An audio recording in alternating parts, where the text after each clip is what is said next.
4-person panel into, as you can see, so many more people. So we're just going to do a quick round of introductions so everyone can see who is here. And we will start with you. Hello everyone, my name is Laura Lane and I'm the Director of Business Development for Luxo Technology, the ASIC Trading Department. Hi, my name is Fanny Philippe. I'm CEO of Sato Technology, a listed company in Canada. So a mining company based in Quebec, and I'm sure we're going to discuss more in detail after. And I'm Jamie Leverton. I'm the CEO of Hut 8. We're a publicly traded miner headquartered in Canada, trade on the NASDAQ and TSX, and we also have a high-performance computing division. Hi, good afternoon. My name is Juliana, and I'm the marketing director of DZV Miner. I know that all of you are interested about how to pronounce it. We design miners, so DZV Miner. Yeah. Hello, everyone. I'm Cindy Fong from Big Deer. We are NASDAQ listed company. Hi, I'm Magdalena Granowska, or Megs, and I advise PRTI. We take waste tires that we convert to energy, and we mine Bitcoin. So I'm so happy to have you ladies here. Thank you. And we're going to dive right into it. We've got some really great questions to ask everyone. We're going to start with you, Jamie.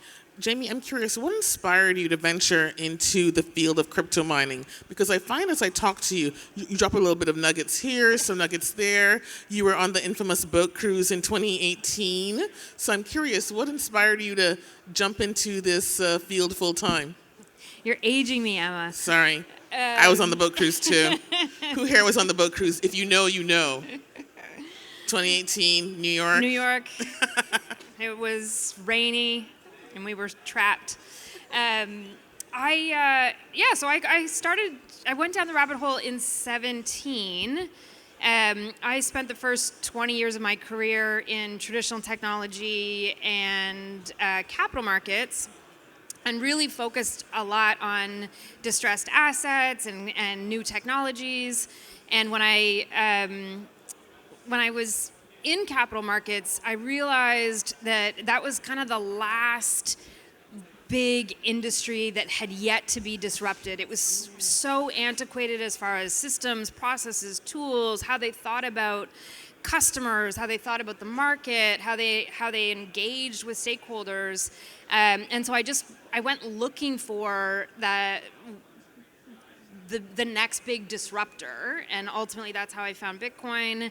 And then, as we all know in this room, once you find it, you can't think of anything else. So I spent a few years supporting the industry from within TradTech, and then when I had the opportunity to take over Hut in December 2020, I jumped at the opportunity, and it's been an incredible 2.5 years. Nice, thank you.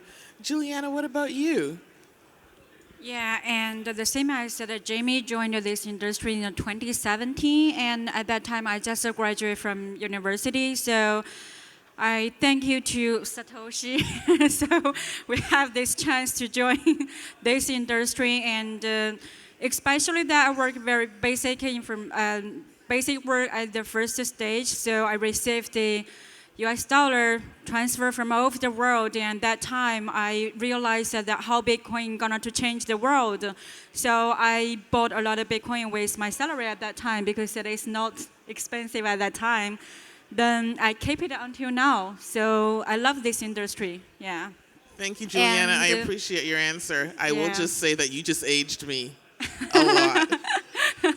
Yeah, and it has been 6 years that I have been a lot of challenging in this industry, and from the basic work that then I opened my own company, and thanks to this industry, so as we have such kind of a chance.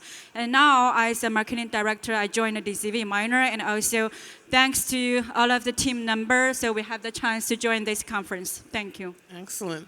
And now I'm curious, Fanny, as a woman in a predominantly male industry, what are some of the significant barriers that you've encountered, and how have you managed to overcome them? Why are That you would be laughing? it's a one-sentence answer. Yeah, we One might, sentence answer, we I might know need it. extra time. So just to give you a bit of understanding. My background is audit. I'm being an auditor for more than 10 years at Big Four. So my expertise and understanding is on obviously numbers, but financial statement reporting, taxes, regulatory. So when you have to enter in this new industry, you have to focus on your expertise and trust your experience.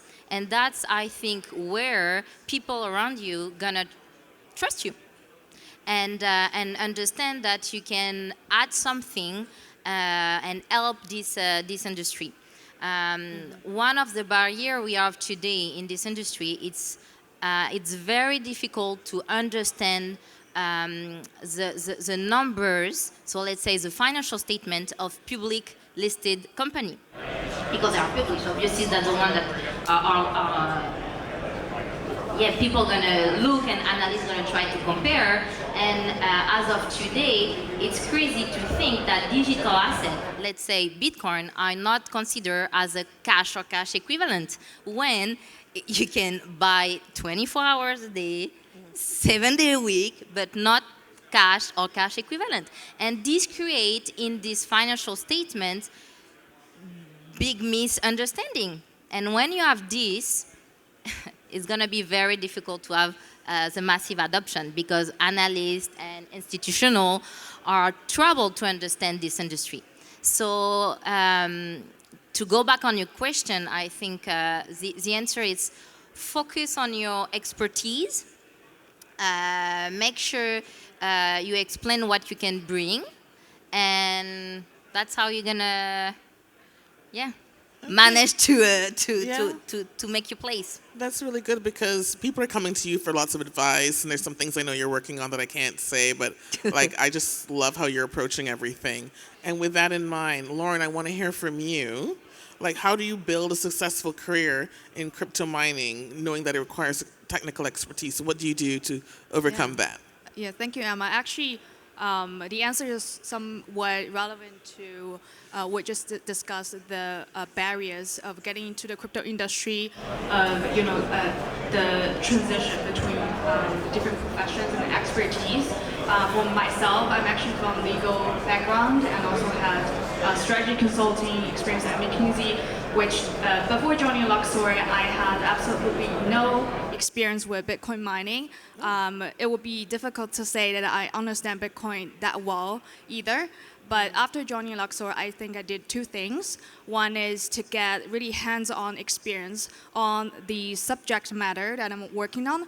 For example, for Luxor ASIC trading desk, we provide end-to-end and customized ASIC hardware procurement services for our clients. Then to be able to provide this service very well to our customer, understand what kind of pain points they're looking at, and also what kind of solutions we can deliver, we need to get hands-on experience on the hardware and also on the logistics and also on all the legal paperwork, etc. For example, to understand how ASICs work, understand how hardware and software work, I will get into repair shops, learn how to repair a hashboard myself. When it comes to logistics, I will talk to our in-house logistics team on the current regulatory issues and also the current challenges we're facing. So to get a lot of like a hands-on, first-hand experiences and knowledge about the industry. And the second is to don't hesitate to admit that you probably won't know everything about this industry. So utilize your current resources and team members. I think at Luxor we have a lot of experts in the space on software and hardware. So I'm really grateful about our team members being able to teach us. Thank you so much. Thank you. That was really good. That's really good. So it's not different to what a lot of you guys out there are doing. She's doing the same thing. Yeah, exactly the same. Exactly. So Mags, I'm curious you are well known for your networking, and I'm wondering how do you approach your networking and your mentorship and help other women out there with regard to those opportunities? I'll start off with the last part in terms of how you help other women. And I've had a number of women reach out, or I interviewed when I was VP at CoinKite of BD. Part of my role too was growing the team. And it's not just for helping women, but particularly I have a soft spot because I do want to get more women out there. And they would always ask advice. How do I get into the industry? One of the first things is, yes, network. So attend your Bitcoin meetups, attend conferences if you can in your area, start building your personal relationship and brand. And you don't even have, if you can't afford to go online, because you can have conversations and comments. If you can leave a thoughtful comment or DM someone, generally people will respond if it's thoughtful and not an attack. So that's how you actually build friends. And then when you go to a conference, you're like, hey, it's like I've known you forever. Let's hang out, have fun, because you've already started building that bond. But then secondly, proof of work. Start to participate, write articles, lean into someone and ask them to help review your article or offer to review an article, like tit for tat type of thing, because that is how you start to grow your own personal brand, is by participating. Start playing with the technology, offer some guidance here. I set up a node, here are some tips. So that proof of work shows I have done some work in the industry in a technical space, and that helps build your skills, but lets the world know that you have those skills. So that's what I do like to offer, is saying, show your proof of work, including networking to make those bonds. And don't be afraid to do that. And I think it's quite important too. Perfect. Thank you so much. Oh, one more thing. Sorry.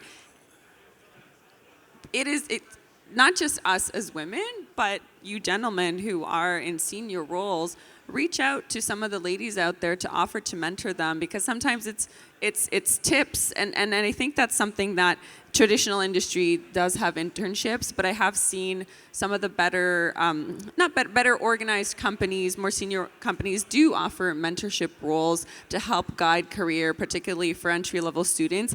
And we have had orgs like SheFi, or there's a few women organizations that help connect senior leadership to new mentees, and sometimes it's a matter of getting that word out, or us helping build more additional resources, because mentorship is important, because that builds a connection that if somebody is then looking for a certain role, you feel comfortable having met someone and mentored them to then recommend them. So. Perfect. Thank you, Mags. So Cindy, I saw you nodding at a lot of things that Mags was saying. So I was wondering if you had anything to add with relations to, how do you approach networking and mentorship opportunities in this space? I think one thing I learned is step out of your comfort zone. Just like today, it's my first time on stage. I actually got attacked by some guy over internet when I had online conversation. Since then, I try to hide myself. I work behind the stage most of the times. And over time, I say, no, I have to get out of that. I can't make other people affect me. So I think one thing is everything will be okay. Just step out of your comfort zone. Just say hi. Like a smile. Some people nice there. They'll help out. Yeah. Yeah. By the way, I was just thinking that was really, really true what you just said. People can help out. And Max, what you said was very interesting. I think you should do a post on that because, people don't know sometimes unless you tell them. So sometimes you kind of have to tell them.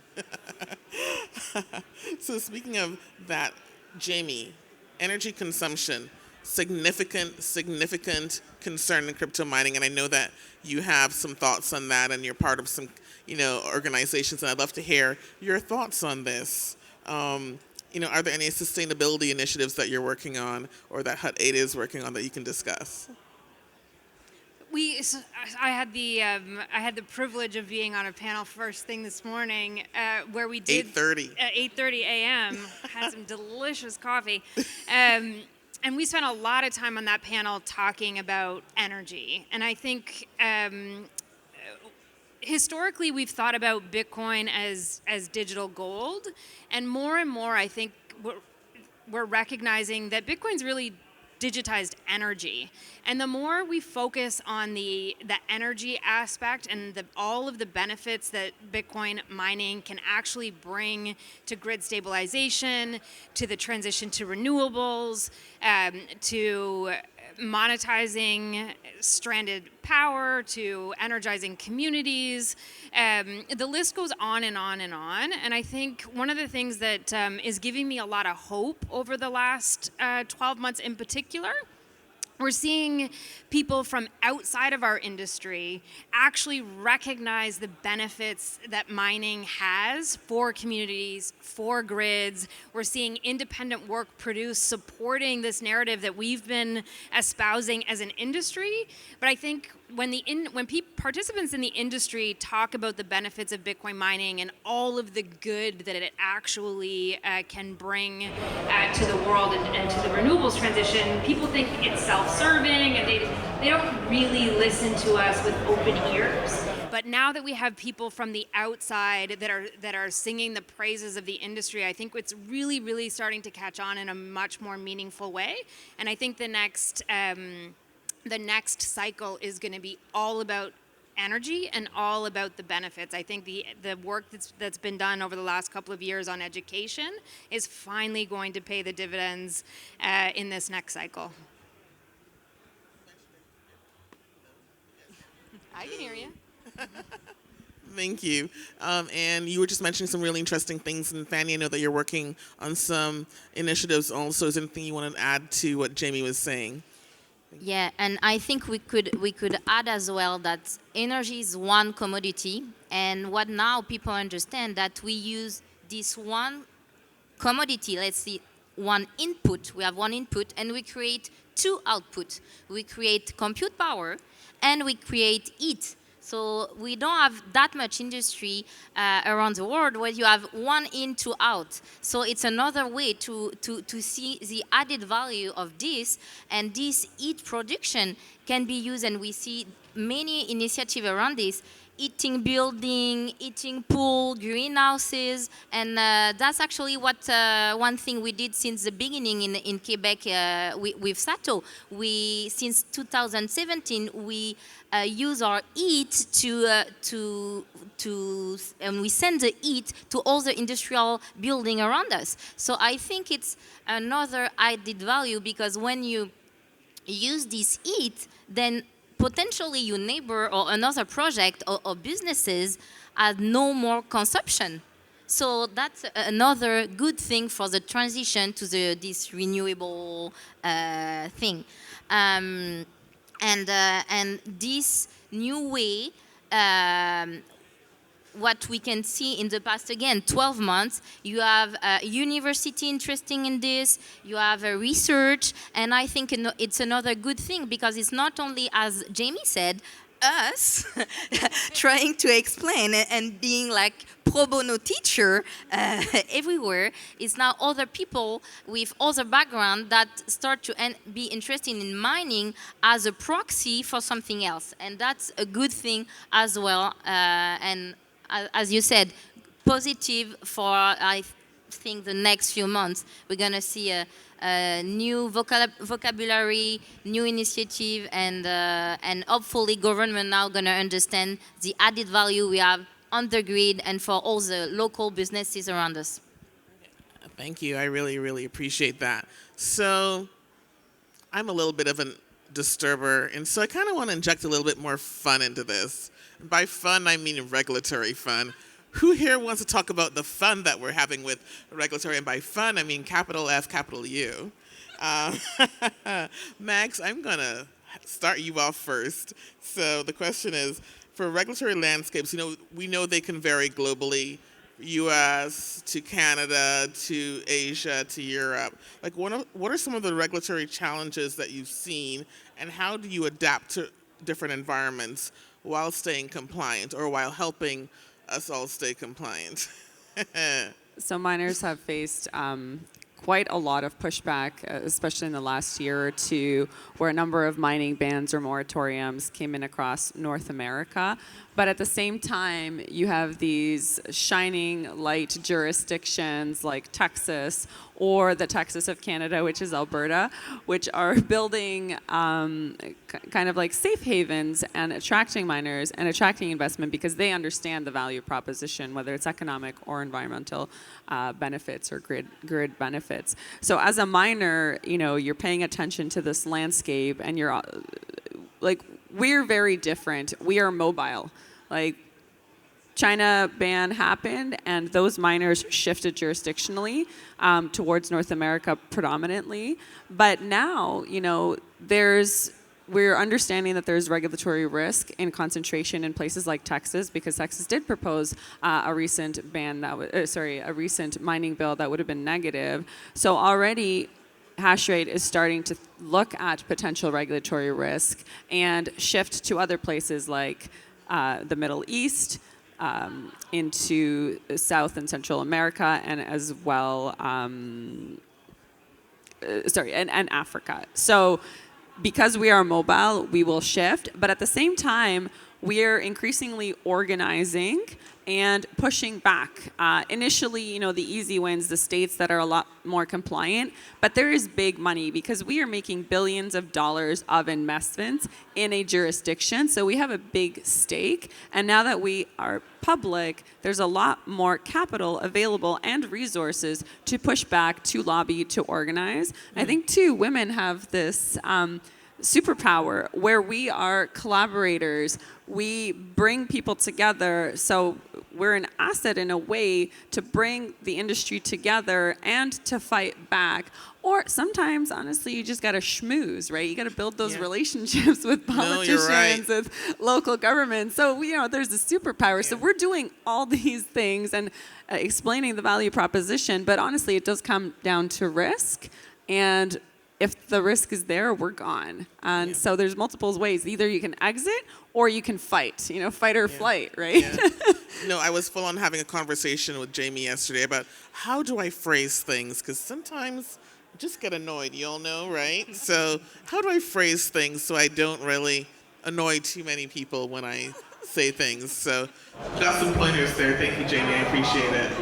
Yeah. Does anybody else have anything that they want to add? I'm being very careful here because I know that it can be challenging, but a little bit. The concentration of the hash rate exactly brings huge risks.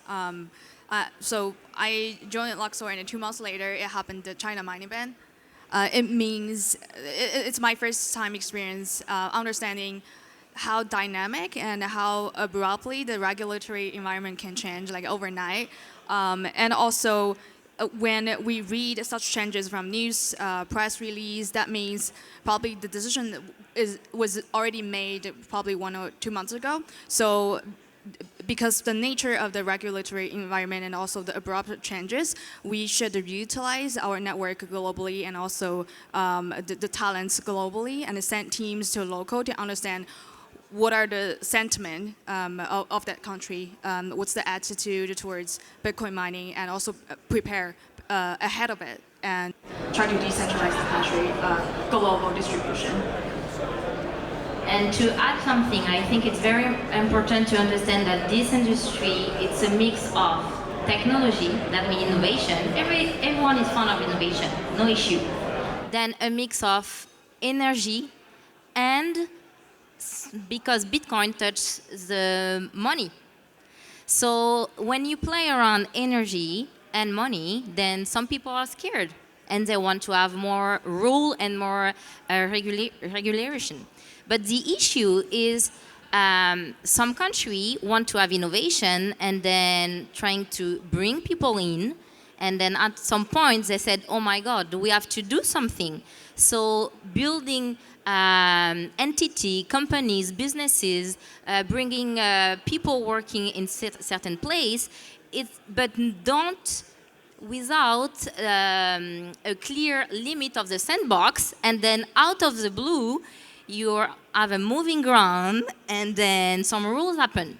So I think the approach of Europe with the new MiCA rules, and maybe you're not aware of this, but it's a very different approach than the US. They decide to look at the innovation, talk to the industry, to find rules around this industry. And now, because you know where it stops and where you can play, it's very easy to continue and create innovation. So yes, obviously we have two options. We can fight or exit, but I think it's okay. We are here to embrace this innovation. We want to stay in our country. We don't want to escape, but in order to make the thing good, we need to be involved in the rules that are going to be here for the future. Not only for us, but the next generation. So it's a work in progress. It's a young industry, and obviously it could be difficult for government to understand everything, but they need to understand that we need to work together on this. And I think some provinces or states made good improvement in the past 12 months, and I think US, Canada are going to continue on this path. Okay. I'm confident, but it's yes, it's a long road. Yeah, I think so. But you just touched on collaboration, and Julianne, I want to ask you, collaboration often drives progress. Like, are there any collaborative projects or partnerships that you've been part of that have significantly impacted your success in crypto mining? Is there any collaboration that you've done? Yeah, that's a very good question. And so before I answer this question, I would like to introduce you more about the backgrounds about our team. That's the basic of the collaboration. And you know that actually we are a fabulous ASIC mining design company, and so the technology team that have over 10 years experience and especially most of them are men. So This is an ad, my friend. This feels like an ad. yeah. So yeah. So you know that when I joined this team, and usually there is an idea come with my mind. There are a lot of opportunities. So all we need to do is to win-win. So you know that especially for women, I think that we need to have a big picture. Yeah, So how are you collaborating with people? Yes, exactly. So yeah, take an example for this time, the conference. Yeah. You know that actually we attract a lot of clients here. We are the only one who runs the miners in our booth 155. So if you're interested in this, you can still stop by our booth 155. And you know about the technology things that they are very professional, so they plug the cable in. But for our women and girls there, so we talk with the clients all the time, and especially for this, I think for just one idea come with my mind that you have to do the win-win, especially with not only women and also women and men. So that's a core to make you move forward, and you don't have to think that you are a woman, so you're just a human, and you just need to do it to target it and to then make you success in this industry. Yeah. Thank you. I'm wondering, Thank you. You know, Cindy, is there anything that you wanted to add to that? Like, how do you, you know, collaborate? How does it drive progress? And are there any collaborative projects that you're working on? At the moment, we have several in discussion. It's not Okay. confirmed yet. All right. But I do learn a lesson there. Again, related to previously mentioned, just go say hi to people and learn about their company and their business. You never know where you can work together. When you talk, magic happens. Yeah. You can come up with ideas. Some can be like crazy, but in some way, but it's like a good one. So basically, I think just talk, be curious. On top of that, I want to add, like at a bit deal, I know this is a mining conference, and many companies offering similar like service, but quite often each of us or each company has different strengths or like network. So maybe if we come together, some projects can become better. Then I think just let the conversation flow. Yeah, I found that, I don't know if it's the same for you guys, all these conversations that I'm having here at this conference, 9 times out of 10, they've been like very collaborative and they're, oh, we can work together and do this. Oh, you're looking for this, I can help you with that. And, I have several meetings scheduled for next week. And this has been really, really good. So collaboration does help. So Lauren, my friend, I'm wondering, so building, so when we're looking at doing some stuff here in crypto, like what, and I'm going a little lighthearted here. What is it that you like doing? What's the best part of your job? I think the best part is like a breaking, like a mental barrier, getting into so many different new areas, like Cindy said, getting out of the comfort zone because, like, in the, for example, in undergrad, I wouldn't imagine myself being able to like repair hashboards, talking to people about Bitcoin mining. So I think the thing that I enjoy the most is keeping a growth mindset and also be very, very open-minded to talk to so many talented people from different backgrounds and industries. I really enjoy the environment and also the vibe of this industry where all the people are so collaborative and so intelligent and we're working together towards the same mission. So yeah, that's the best part. So I think we can all agree that, we love what we do, but sometimes it can be just a little challenging from day to day. So I'm going to put this question to you other ladies. Like, what's the best part of your job? Let's focus on something positive here. Anybody want to chime in? I think the best part of my job is I never have the same day twice. I'm absolutely never bored. I live outside my comfort zone. There's not another job on the planet I would do. This is my dream job. I wake up every day with gratitude that I'm in this space. And I would just say on the topic of collaboration, this industry is broadly purpose-driven.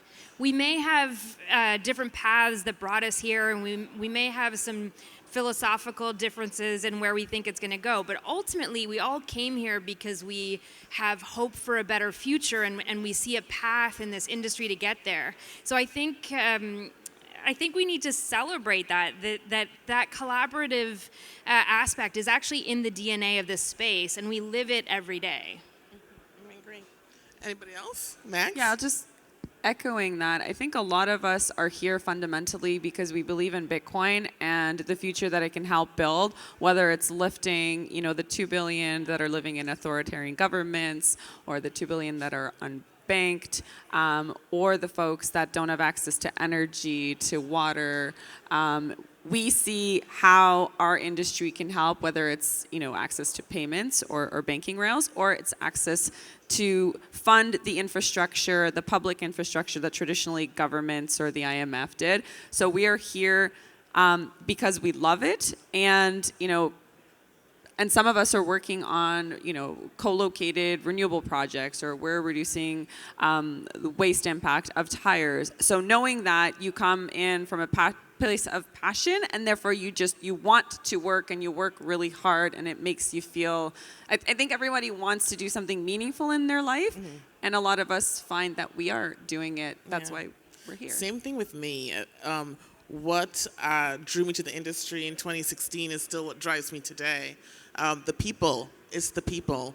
Like, they don't care who you are or what you do as long as you love mining and you really want to, make the industry a better place. And I love that. And to Jamie's point, I am never bored. I am absolutely never bored. Sometimes I'm, in a what the F just happened, but I'm never bored, So with that in mind, I got to ask you guys, and this is a good one. I'm throwing this one out there. The future of mining, where do you guys see it going? And how do you see yourselves helping to drive that change? It's a free-for-all at this point. Anybody can answer that one. You're welcome. It's Manny's turn.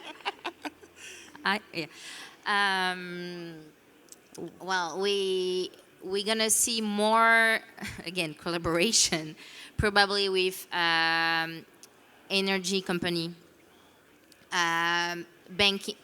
I will say banking system, but institutionals, This all this blockchain AI trend that's gonna touch every company, and they're gonna need compute power. And us as a Bitcoin mining, we create over the year some knowledge how to manage electricity, how to convert this electricity to compute power. So this expertise we built over the year gonna be used for other purposes. That's gonna be like, you have no idea how many needs this AI gonna bring. And with this, we're gonna see more HPC, more and again, to use this morning panel, one of the key points going to be the energy again. And to be efficient in this industry, you need to have the best energy, stable of course, but at the low price possible. And the lowest price is from renewable energy. So that means we're going to be used as, of course, in the grid, but as a transition to this renewable energy, and all these countries plan to have a less and less carbon emission, but they're gonna have to use us, work with us on this, because we're going to be, as some people said today, the battery of this wasted energy that some countries or state provinces as currently as today. So I think it's going to be a great future, very interesting. Every day is different. You learn every day. Some subject you think it's clear, and out of the blue it's gonna back on your desk, so you have to think about it again. So it's a good journey, and we are far from being done here. Completely, I absolutely agree with you. Can I add something on Yes. that? So basically, like I had a brief conversation with someone today, and they said, "Oh, last year I only saw one immersion cooling, but this year so many companies bringing their immersion cooling solutions." Then I can see how fast this industry evolved. And I believe the industry would keep innovate, and we will have more innovation.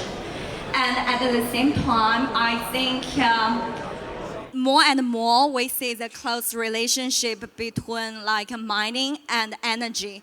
Obviously, as Fanny mentioned, we are driving by lower like energy costs, then we are looking for more efficient source. So again, we'll be more innovate and be more efficient. That would have some infrastructures in some underdeveloped areas, and have found like some infrastructure, as Meg mentioned. Yeah. And I think one last thing, more companies like energy companies or government bodies, they're going to see the benefits the Bitcoin mining can bring.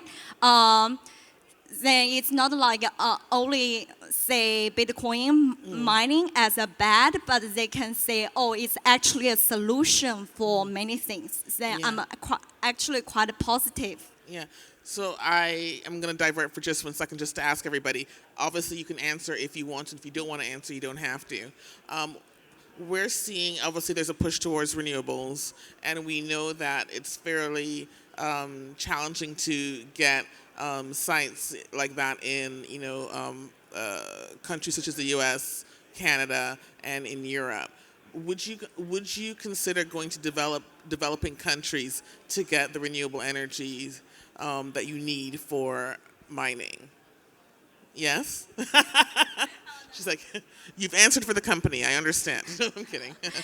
Yes, so again, mining is like a game of efficiency. If you find somewhere you have like extremely cheap energy and the regulatory landscape is stable, I think this is possible.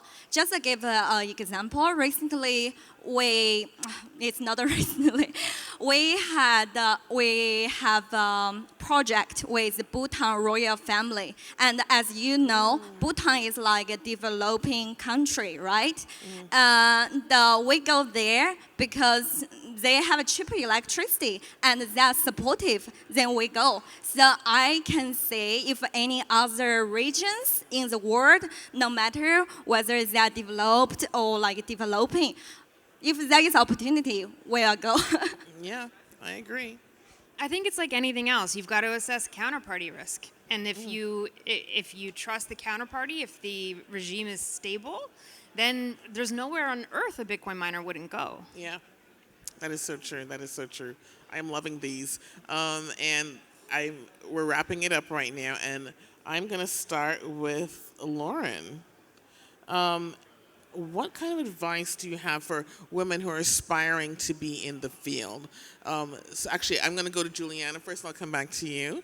Juliana, what kind of advice do you have for women aspiring to be in the field? Because one thing that I keep hearing is some people need to see it in order to be it. And now they see you here on stage, and you've got such great company. What kind of advice do you have? Yes, I just plugged mine. Yeah, that's a very good question. So, Thank you. As we want to do something in the industry, and the first that you need to do is you have to have a very expertise, like professional skills, and that's required. For example, take crypto mining, for example.